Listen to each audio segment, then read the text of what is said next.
오늘은 슬기로운 광야 생활, 슬기로운 광야 생활이라는 제목으로 주일 메시지를 나누겠습니다.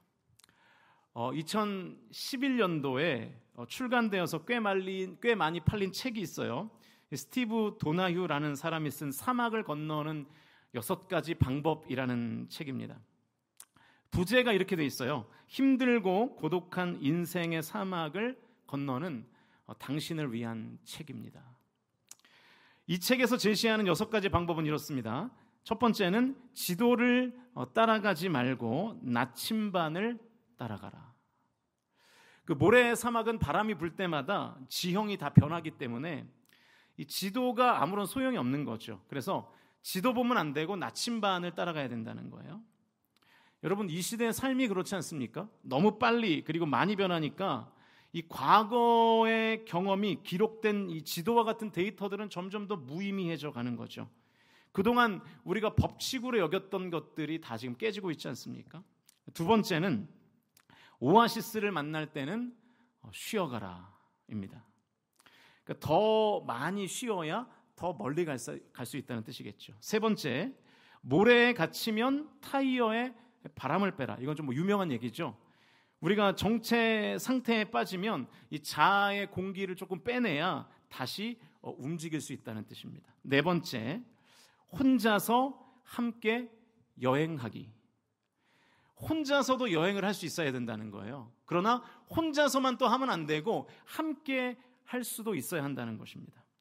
저는 이것이 현대인들의 가장 취약한 부분이라고 생각돼요. 점점 우리는 혼자 사는 게 편해지고 있어요. 그리고 함께하는 것은 점점 더 불편해져요. 스마트폰만 가지고 있으면 혼자 어디를 가든지 전혀 문제가 없는 시대를 우리가 그런 세상을 살잖아요. 그러다 보니까 점점 이제 다른 사람들과 함께 어떤 일을 하고 함께 연대하는 일에는 우리가 점점 이렇게 어려워지고 부담스러워지는 것이 사실입니다. 여러분, 그래서요, 이 교회를 다니는 것, 이 교회를 다니는 것이 사회적으로도 굉장히 중요한 거예요. 교회 공동체 사람들 사이에서 내가 살아남고 그리고 함께 어떤 같은 프로젝트를 하는 것이 아주 큰 능력인 것이죠. 지난 주간에 휴일이 이틀이나 있었잖아요. 그죠?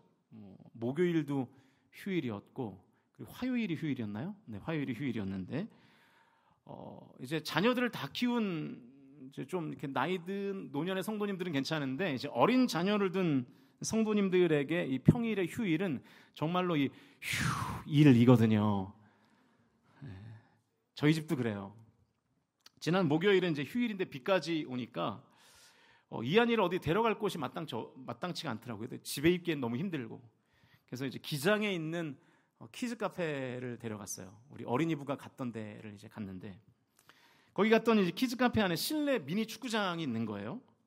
근데 애들이 거기 바글바글해요. 작은 공간에 축구공 4개가 돌아다니는데 애들 수십 명하고 정신이 없는 거예요. 대부분은 초등학교 애들인 것 같더라고요. 어린아이들 좀 몇 명 있고 주로 이제 4학년 애들이 많고 막 그렇더라고요. 제가 또 다 이제 시장 조사를 해봤어요. 이제 아이들은 많고 공은 4개나 돌아다니고 제가 나서서 이제 아이들을 설득해가지고 경기를 만들었습니다. 이게 목사의 버릇을 못 고쳐가지고 나서면 안 되는데 자꾸 그런 데 가서 이제 나서게 되는 거예요. 그래서 정돈을 좀 시키고 이 큰 애들과 작은 애들 이제 3-4명씩 이제 팀을 이제 조직을 해가지고 이제 게임을 시켰어요. 제가 이제 심판을 보고 심판을 2-3게임 보다가 저도 힘들어가지고 이제 자리에 앉아 있는데요. 이제 어른이 없으니까 이 큰 애들이 이제 초등학교 애들이 자기들끼리 막 노는 거예요. 근데 이한이는 그 부류 중에 제일 이제 어린 축에 속하는 거죠. 키도 제일 작고 다들 4학년, 2학년 형들인 거예요. 형들이 축구를 하니까 이한이가 저한테 와가지고 이제 아빠한테 다시 게임을 주선해달라는 거예요. 자기를 넣어달라는 거죠, 다시. 형들끼리 하니까.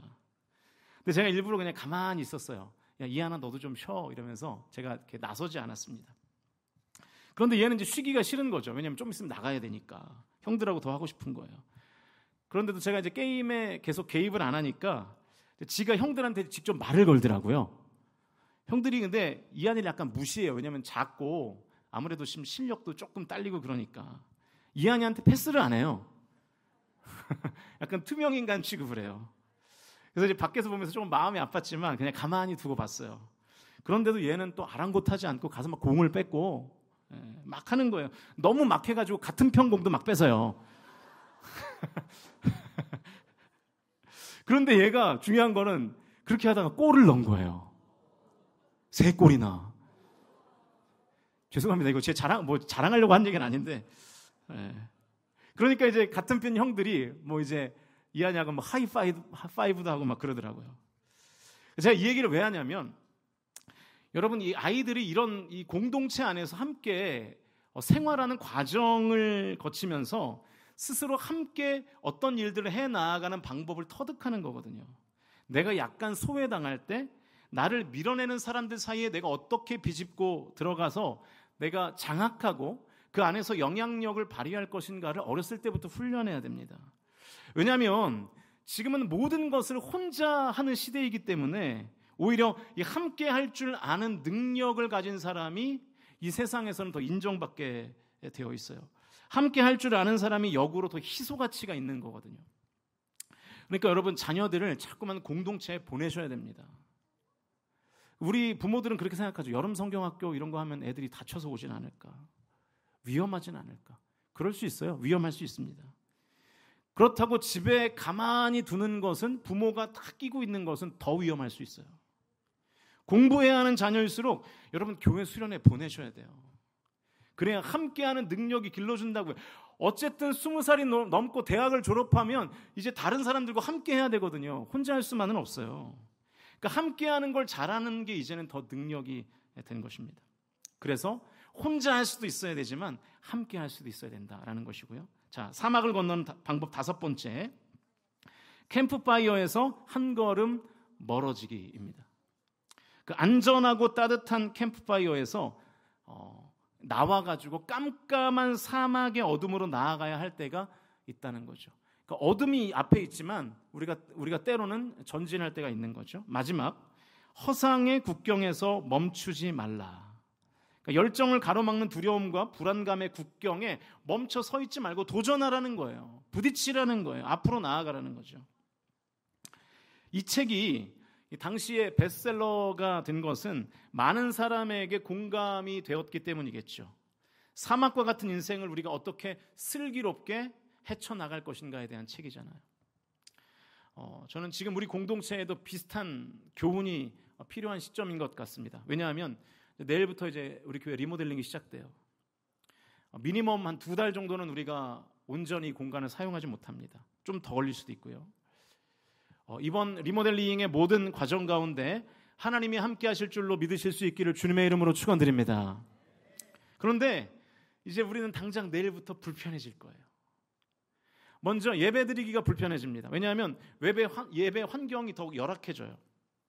일단 예배당이 좁아지고요. 지금 넓잖아요. 그래서 여러분 우리가 장의자에 2명씩 앉아도 자리가 남는다고요. 근데 이제 밑에 내려가면 그럴 수 없어요. 꽉 차게 앉아야 돼요. 그래서 이제 인원을 좀 분산하기 위해서 일부 예배 드리기 운동을 하자는 것이고요. 화장실 사용 불편해집니다. 지금 어제 이제 최종 계약을 하면서 좀 얘기를 들었는데 1층 화장실도 지금 빨리 뜯을 수 있다는 거예요. 우리가 교회 학교까지 하면 대략 한 300명 정도 되는 공동체인데 일단 지금 1층 화장실 2개로 버텨야 되고요. 저것마저 리모델링에 들어가면 지하에 있는 어린이부실 옆에 있는 화장실밖에 없어요. 2부 때는 이제 완전히 난리가 나겠죠. 정 급하시면 제 방에 화장실이 있으니까 제 방으로 오십시오. 열어드리겠습니다. 그러니까 앞으로 2달 동안은 우리 정장로님 미리 말씀하셨는데 미리미리 가정에서 화장실 꼭 다녀오세요. 교회에 오셔서는 음료수 같은 거 드시지 마시고 그러셔야 될 것 같아요. 쉴 공간이 없어요. 밥도 안 줘요. 많은 사역이 취소됩니다. 계획되어 있는 사역이 다 연기되고요. 순모임 남녀전도회 모임이 좀 어려워질 것 같습니다. 그러니까 여러분 순모임 남녀전도회 모임은 지금 날씨가 너무 좋잖아요. 밖으로 나가세요. 밖으로 나가서 야유회도 하시고 나들이도 하시고 그러시면 좋겠습니다. 또 성가대 찬양팀 제대로 하기가 어렵습니다. 사역들이 다 축소돼요.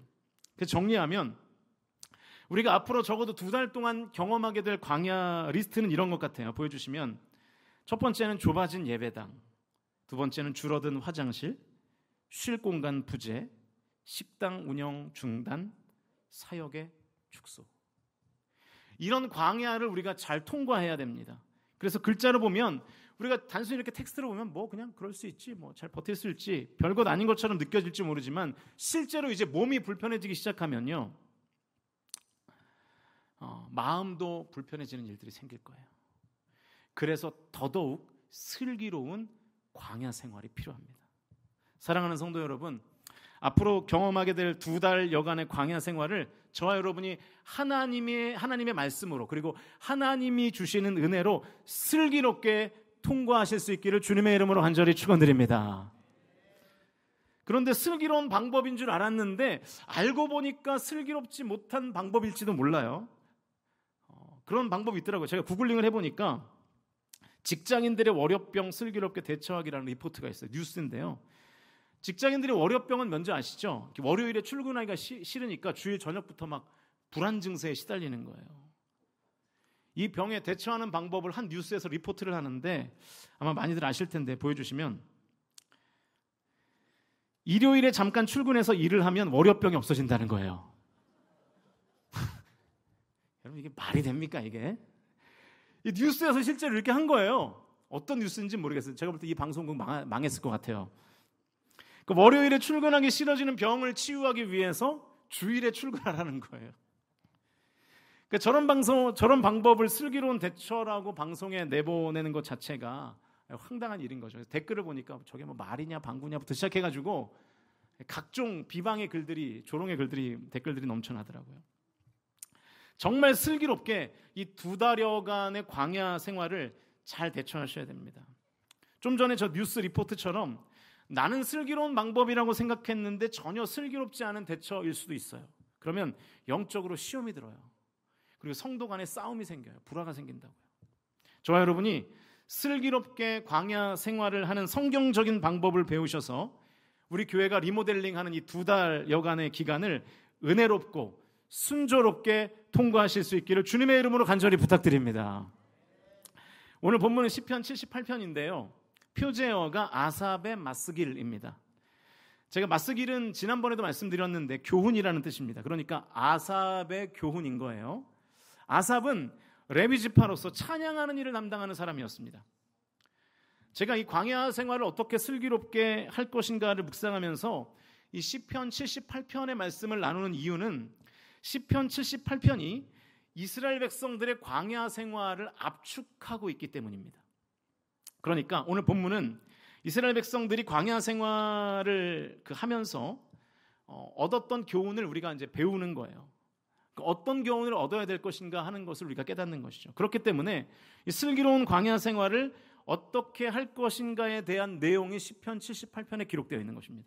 그러면 이 시편 78편은 어떤 성경의 내용을 압축하고 있을까요? 광야 생활이니까.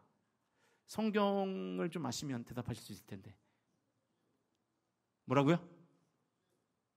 출애굽기이기도 하고요. 더 많은 분량이 있습니다. 그렇습니다. 민수기죠. 민수기. 이 민수기라는 이름의 뜻은 백성들의 수를 센 기록이라는 뜻이거든요. 그런데 실제로 민수기에서 인구조사는 2번밖에 안 나와요. 민수기 1장에 나오고요. 그리고 26장에 나옵니다. 그래서 히브리어 성경에서 민수기의 원래 이름은 베미드바르이고 광야에서라는 뜻이에요. 그러니까 히브리 성경의 민수기 이름은 그냥 광야에서예요. 그래서 민수기 전체의 내용이 이 광야에서 일어난 일들에 관한 이야기입니다.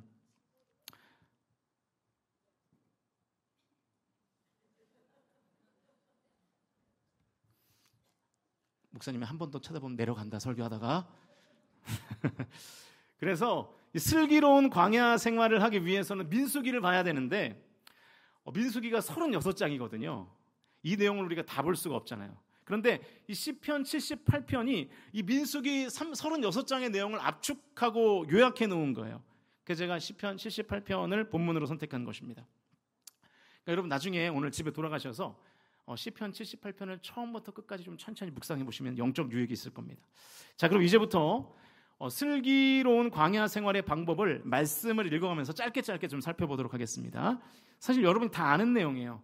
다시 한번 정리하고 기억한다는 느낌으로 같이 한번 보시겠습니다. 14절 말씀 같이 읽겠습니다. 14절 시작. 낮에는 구름으로 밤에는 불빛으로 인도하셨으며. 다 아시는 내용이잖아요. 이스라엘 백성들이 광야를 지날 때 하나님께서 낮에는 구름 기둥으로 밤에는 불 기둥으로 함께 하신 줄로 믿으실 수 있기를 주님의 이름으로 축원드립니다. 여러분, 우리가 착각하는 게 뭐냐면 우리가 보통 광야를 만나면 하나님이 나를 버리셨다고 생각한다는 거예요. 왜 나에게 이렇게 광야가 찾아올까?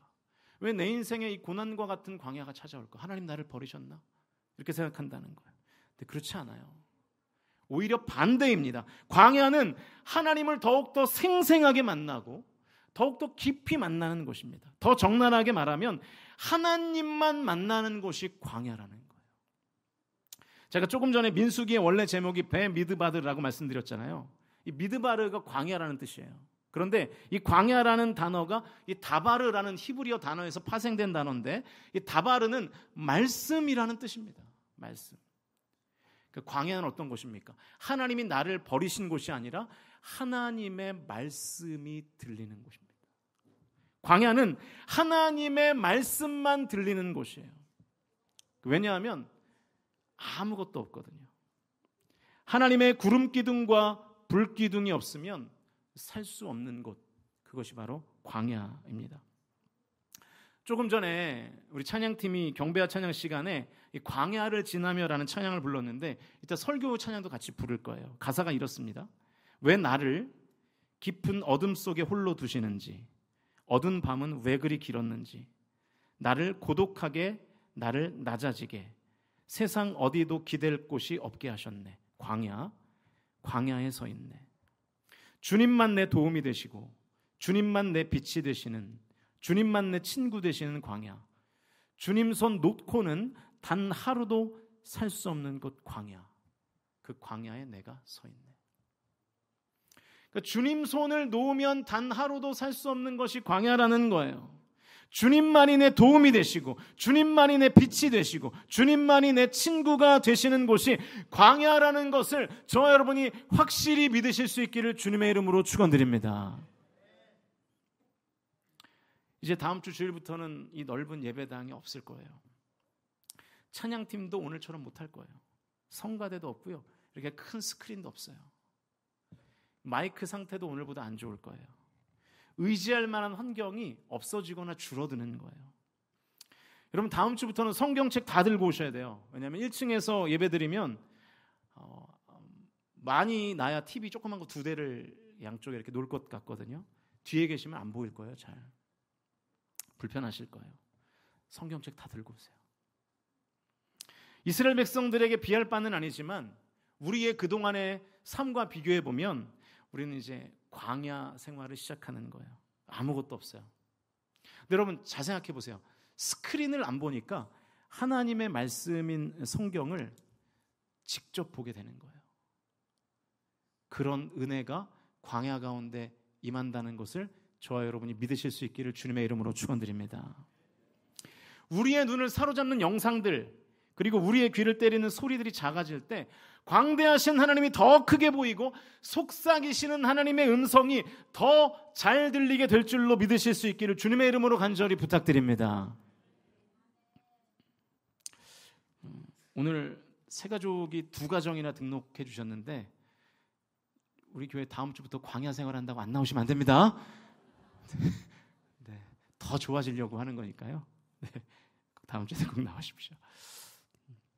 광야에 서 있는 이스라엘 공동체와 함께 하셔서 구름 기둥과 불 기둥으로 인도해 주시고 보호해 주시는 하나님께서 우리가 광야 생활을 하는 2달 동안 우리를 더 깊이 만나 주시고 우리에게 더 큰 하나님의 음성을 들려 주실 줄로 믿습니다. 그래서 이 슬기로운 광야 생활의 첫 번째 원리는 이것입니다. 광야는 하나님이 우리를 버리시는 장소가 아니라 오히려 하나님을 더 크고 깊게 만나는 장소라는 것을 깨닫는 거예요. 여러분 2달여의 기간 동안 어쩌면 우리가 더 하나님을 더 크고 더 깊게 만날 수도 있는 것입니다. 우리 다 같이 한 마음으로 옆에 분들을 이렇게 축복하겠습니다. 광야에서 더 크고 깊게 역사하시는 하나님을 만납시다. 시작. 광야에서 더 크고 깊게 역사하시는 하나님을 만납시다. 할렐루야. 그렇게 될 줄로 믿습니다. 슬기로운 광야 생활의 두 번째 방법 찾아보겠습니다. 15절과 16절 말씀. 우리 믿음으로 선포하며 큰 목소리로 다 같이 읽겠습니다. 시작. 광야에서 반석을 쪼개시고 매우 깊은 곳에서 나오는 물처럼 흡족하게 마시게 하셨으며 또 바위에서 시내를 내사 물이 강같이 흐르게 하셨으나. 하나님께서 광야에서 물을 주셨다는 내용이에요. 여러분, 아무것도 없는 광야에서 하나님께서 필요한 것들을 공급해 주셨다는 내용입니다. 생각해 보세요. 여러분, 광야에서 뭐가 제일 필요할 것 같습니까? 첫 번째는요, 낮에는 그늘이 필요해요. 너무 더우니까. 제가 이스라엘에서 한 달 공부하고 왔잖아요. 그때 그 신광야를 한 40분에서 50분, 1시간 좀 안 되게 트레킹하는 그런 과정이 있었습니다. 그때가 5월이었는데요. 기온이 영상 50도예요. 50분 걷는데 죽을 뻔했어요. 진짜로. 그늘이 없으면 죽는 거예요. 근데 광야는 그늘이 없잖아요. 그런데 하나님께서 구름 기둥으로 뭘 만들어 주시는 거예요? 그늘을 만들어 주시는 거예요. 그런데 그 낮에 영상 50도였던 광야가 밤이 되면 영하 10도까지 떨어집니다. 뭐가 있어야 될까요? 불이 있어야 되죠. 불이. 그래서 하나님께서 낮에는 구름 기둥으로, 밤에는 불 기둥으로 이스라엘 백성들을 인도하신 거죠. 그러니까 이 광야의 기간 동안 꼭 필요한 것을 하나님께서 이스라엘 백성들에게 허락하신 것입니다. 그 다음에 필요한 것이 물이에요. 물 없으면 죽는 거예요. 차라리 먹을 것 없는 게 낫죠. 물이 없으면 진짜 죽습니다. 그래서 하나님이 광야에서 물을 내셨다는 거예요. 그렇다고 하나님께서 먹을 것을 안 주셨느냐? 그렇지도 않죠. 만나와 메추라기 주셨잖아요. 광야에서 생존할 때 하나님께서 필요한 모든 것들을 다 허락해 주셨다고요. 그러니까 이 16절과 17절 말씀이 무슨 뜻이냐면 하나님께서 절대로 우리를 광야에서 죽도록 내버려 두시지 않는다는 거예요. 사랑하는 성도 여러분, 하나님께서는 광야에서도 우리를 먹이시고 우리를 입히시고 보호하심으로 살게 하신다는 것을 믿으실 수 있기를 주님의 이름으로 간절히 축원드립니다. 그러므로 이 2달여간의 광야 생활을 너무 두려워하지 마세요. 절대로 안 죽어요. 화장실 없어도 안 죽어요. 걱정하지 마세요. 등을 보이고 도망가지 마십시오. 너무 불편할 거니까요. 집에서 온라인 예배 드릴까? 그러지 마세요. 광야 생활에서 필요한 것들 하나님께서 다 채우실 줄로 믿습니다. 어떤 훌륭한 의사가 이런 말을 했어요. 도망치고 싶은 사람은 핑계를 찾고 승리하고 싶은 사람은 방법을 찾는데요. 누가 한 말일까요? 이분이 한 말이에요. 보여주세요. 아십니까? 낭만 닥터 김사부라고. 제가 굉장히 은혜를 많이 받았던 드라마인데 약간 제가 각색을 했어요. 대사를.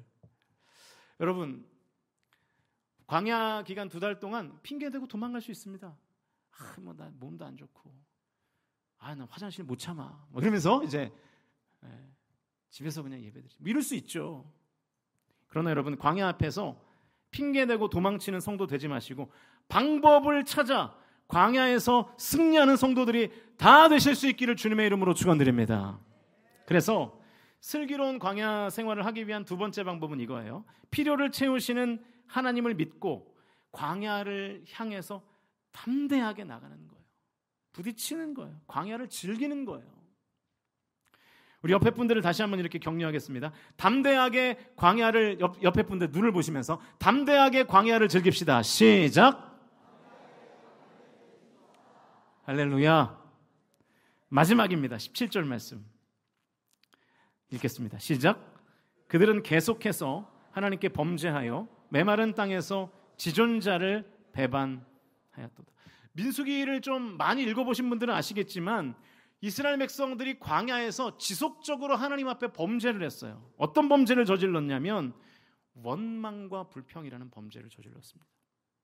그러니까 입술로, 말로 죄를 지은 거예요. 어떤 말로 하나님을 배반했는지 민수기를 좀 보시면 민수기 20장 4절과 5절 말씀입니다. 같이 읽겠습니다. 시작.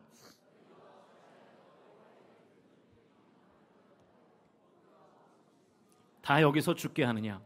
너희가 어찌하여 우리를 애굽에서 나오게 하여 이 나쁜 곳으로 인도하였느냐?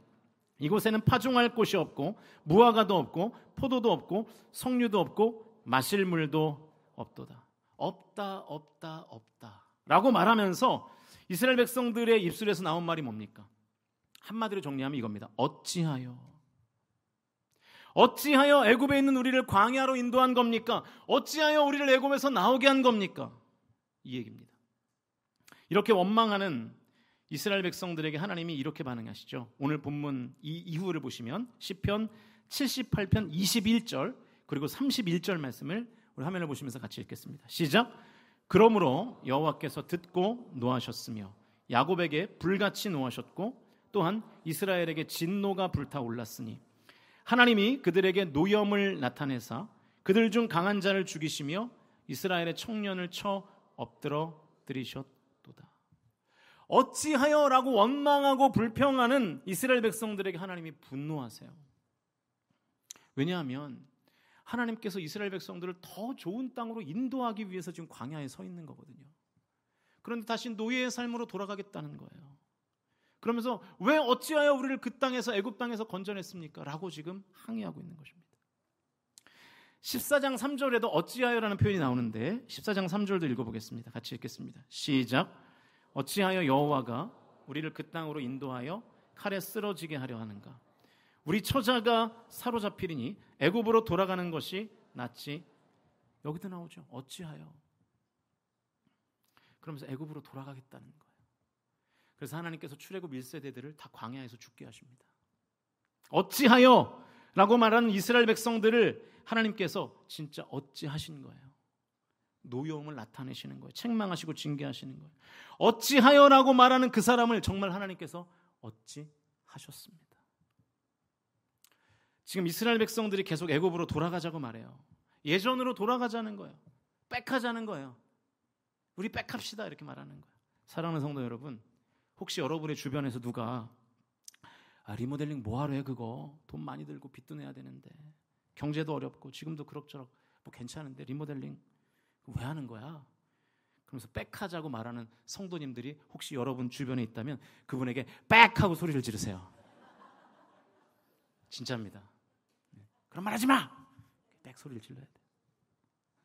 그런 말 할 거면 침묵하라고 말해주세요. 지금 이 시점에서 공동체에 아무런 유익이 되지 않는 말입니다. 지금 젖과 꿀이 흐르는 가나안 땅으로 가려고 하는데 애굽으로 돌아가지 아니에요. 그게 대체 무슨 말입니까? 지금 우리 성광 공동체가 앞으로 나아가려고 준비하는 시점인데 돌아가지 않은 말을 하고 싶은 충동이 생기는 분이 혹시 이 자리에 있다면 침묵의 영성을 달라고 기도하십시오. 광야 생활이 힘들 수 있어요. 2달이 좀 힘들 수 있어요.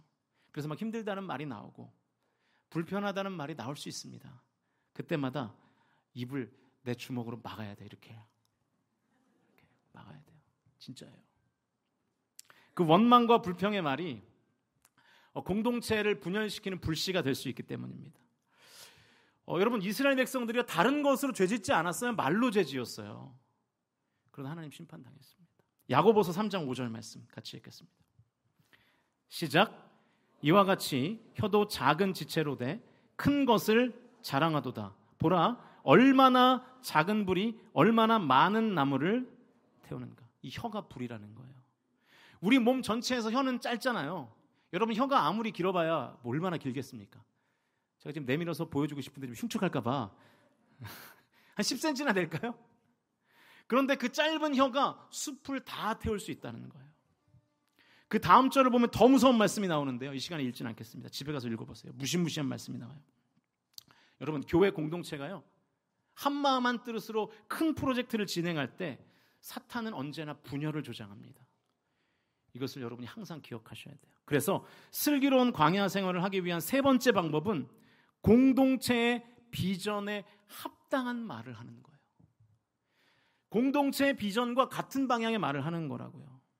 이번에도 옆에 분들에게 이렇게 격려합시다. 옆에 분들의 눈을 보시면서 비전에 합당한 말을 합시다. 시작. 비전에 합당한 말을 합시다. 할렐루야. 사랑하는 성도 여러분, 저와 여러분의 입에서 뒤로 돌아가자는 말이 아니라 비전을 향해서 앞으로 나아가자고 말하실 수 있기를 주님의 이름으로 간절히 축원드립니다. 이제 말씀을 정리하겠습니다. 광야는 영어로 wilderness, 데저트라는 단어입니다. 그런데 일반적으로는 그냥 광야를 사막이라고 불러요. 데저트라고 부르죠. 그런데 이 사막이라는 단어에 S라는 한 글자만 추가하면 이런 말이 돼요. 보여주시면, 저 데저트라는 사막이라는 단어에 S 하나만 추가하면 디저트, 달콤한 후식이라는 말이 됩니다. 그래서 저는 이렇게 해석하고 싶어요. 사막, 광야를 잘 통과하면 달콤한 후식을 먹는 시간이 우리에게 찾아오는 거예요. 마치 광야를 지나면 젖과 꿀이 흐르는 가나안 땅에 있는 것처럼. 출애굽기 15장을 보면 실제로 이스라엘 백성들이 수르 광야를 지납니다. 이 광야에서 그 유명한 마라의 쓴물 사건이 있었어요. 이 수르 광야, 이 사막 데저트 끝에 하나님께서 디저트를 준비해 놓으세요. 출애굽기 15장 27절 말씀 같이 읽겠습니다. 시작. 그들이 엘림에 이르니 거기에 물샘 12과 종려나무 70그루가 있는지라. 거기서 그들이 그 물 곁에 장막을 친다. 수르 광야 끝에 물이 있었어요. 그리고 종려나무가 있다는 거예요. 종려나무 열매 아시죠? 이스라엘 성지순례 가면 꼭 사오는 이 타마르라는 대추야지 열매잖아요. 꽃간 느낌의 아주 달콤한 후식이잖아요. 하나님께서 이 데저트 사막 끝에서 디저트, 달콤한 후식을 우리 공동체에게 주실 줄로 믿으실 수 있기를 주님의 이름으로 축원드립니다. 리모델링의 과정이 지난하고 열악하고 불편할 수 있습니다. 모든 것이 부족해요. 없어요. 이것도 없고 저것도 없고 다 없어요. 그러나 그 시간 끝에는 더 좋은 환경과 시설이라는 달콤한 디저트가 찾아오게 될 겁니다. 확실히 이전보다 더 좋아질 거예요. 마지막으로 사진 하나를 보고 마치겠습니다. 보여주세요. 어떤 사진이냐면요, 작년에 우리가 이스라엘 요르단 성지순례 때 찍은 사진이에요. 유대인들이 마지막까지 로마에게 항전했던 이 마사다라는 요새에서 찍은 사진입니다. 저 사진을 왜 보여드리냐면, 저 사진의 뒷배경에 있는 저 광야가 어디냐면 유대 광야예요. 근데 저 사진에서 우리는 유대 광야 앞에 서 있지만 모두가 손을 번쩍 들고 밝은 얼굴로 사진을 찍었습니다. 여러분, 우리도 이제 광야 앞에 서 있어요. 좀 거창하긴 하지만 내일부터 광야 시작이에요. 저 사진의 우리처럼 성광 공동체에 속한 우리 모두가 이번 리모델링이라는 광야를 원망과 불평이 아니라 찬양과 감사로 기꺼이, 그리고 기뻐하며 손을 들고 주님을 찬양하며 자신감을 가지고 슬기롭게 앞으로 나아가실 수 있기를 주님의 이름으로 간절히 축원드립니다.